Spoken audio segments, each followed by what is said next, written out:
across the board with people that are being put out of work. Construction is a good area to go into, and preventing wages and its costs.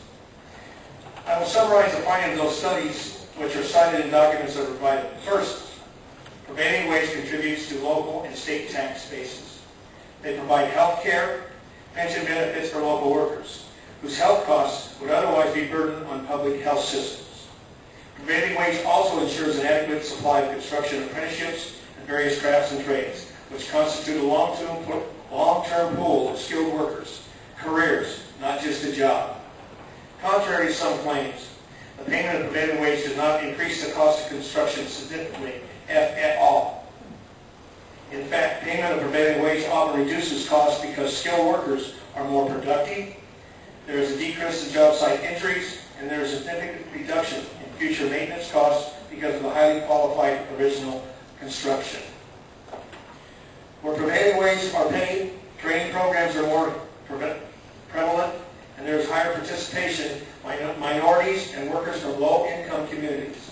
As Dan said, the IBW Local 569 is invested in a training center. Right now, with the building trades, I know there are other crafts. They're trying to contact 569 to become part of that building arrangement that are over there to give better opportunities to your young people to have an opportunity to become part of the skilled trades. That's the reason we're worried about education. Because without the right education, just like any other thing out there, because the kids today are graduating with, unfortunately, fifth grade education, and we need to work together, hopefully, at El Centro to sit there and build up that criteria so they'll have a better education to be able to get into the trades.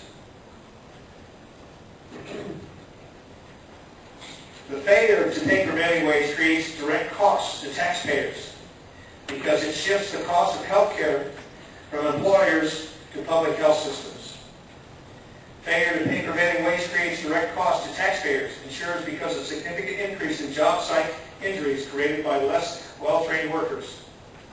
Summarizing these studies show that the failure to pay prevailing wages often increases construction costs, reduces tax revenue, damages the local economy, and forces skilled construction workers who are local residents to migrate to other areas, which reduce the local tax base. The California legislature is already on record that it intends the prevailing wage law to apply to charter cities. In 2003, the legislature adopted a joint resolution declaring that prevailing wage law addresses statewide concern and should apply to public entities, including charter cities.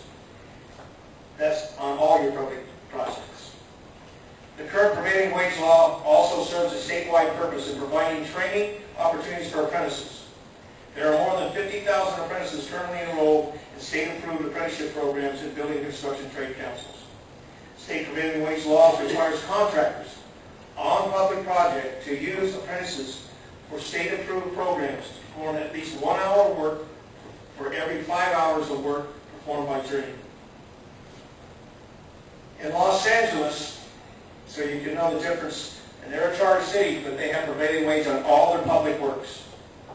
I brought here another report I'd like to give to the council. Local hire in the city of Los Angeles. With your charter city, I would look at putting provision in your charter city for local hire, whether it be a project stabilization agreement or some type of thing, that pre-qualification for your contractors. With local hire in the city of Los Angeles, with the document that I'm giving to the city council, it has generated back into the city of Los Angeles, in the community, $22 million in the billions of dollars that have been invested in the public works projects. It has also put to work over 3,000 of their residents in the last 2 years. 1,800 of those residents were apprentices. So if we're thinking of the young generation and those behind us, and I'm a father of 6, a grandfather of 6, 3 boys and 3 girls, and the grandkids are the same way. I want those kids, my kids fortunately have had the same opportunity. Some are contractors, some have been in the trades, some chose to go in a different direction. One went to college. But I want my grandkids to have the same opportunity that I had when I went to school. That if I chose to go to college, my education level was good enough to get me there. But if I chose not to, I had the opportunity to be part of a trade. For my family that I raised, I knew my future. I had the opportunity for a pension and health care when I got to my retirement age.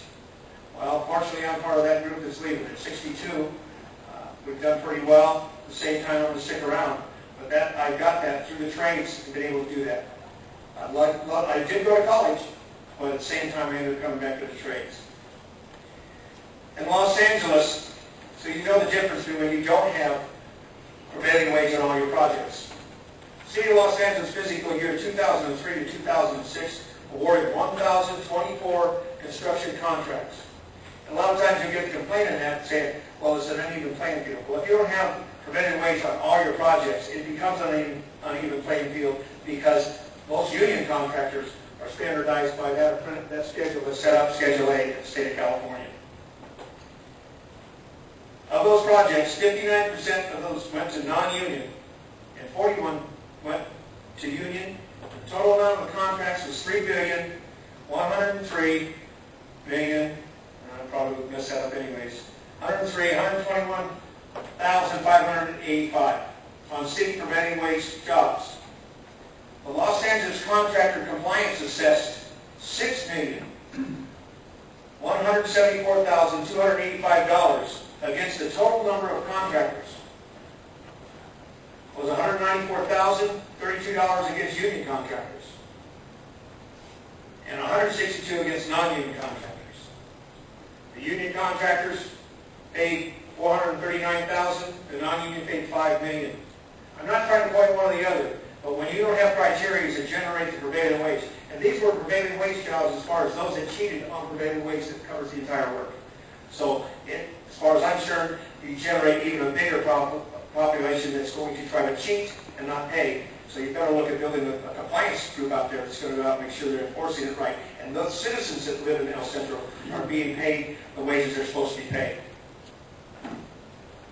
Without prevailing wage. The last thing I'd like to say is, I've been to a few of these meetings in that direction. Don't be fooled in a narrow, short-sighted, penny-wise, and pound-foolish approach. Those that have gone that way didn't look at their whole community. Everybody in the community should have the right to make a decent living, have health care, and benefits. It shouldn't be the taxpayer that's always covering that cost, even though we should take care of those that are in need. Instead, please consider the great long-term benefits for the community of paying prevailing wages to have these skilled workers for top quality construction and give your community and your children the opportunity for a better living working on the City of El Centro public projects. Thank you for the opportunity to speak to you and City Council. I'll give that. Thank you. Thank you, Mr. Price. Sterling Mays?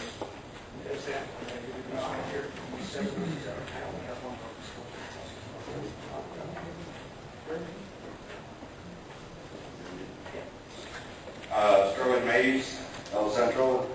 I'm Executive Secretary, Business Manager for Uvalde County Building Trades.